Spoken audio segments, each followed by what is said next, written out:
இறைவனுடைய படைப்புல பாகுபாடே கிடையாது. இறைவனுக்கு மனசு சம்பந்தப்பட்டவனே கிடையாது. இறைவன் ஆன்மா சம்பந்தப்பட்டவன். இறைவனுடைய படைப்பு ஆன்மா.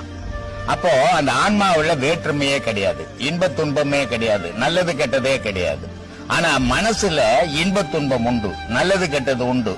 இதனால இந்த மனசுக்கும் இறைவனுக்கும் சம்பந்தம் கிடையாது, ஆன்மாக்கும் இறைவனுக்கும் சம்பந்தம். அப்போ இறைவன் படைப்பு சமமா தான் படைச்சான்.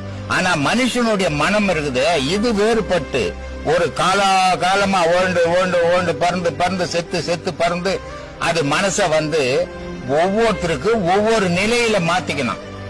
இப்போ தன்னை பார்த்து வாழறோம் ஒருத்த உலகத்தை பார்த்து வாழறோம் ஒருத்த ஊரை பார்த்து வாழறோம் ஒருத்த அடுத்தவனை பார்த்து வாழறோம் இப்படி பல விதமான மனசு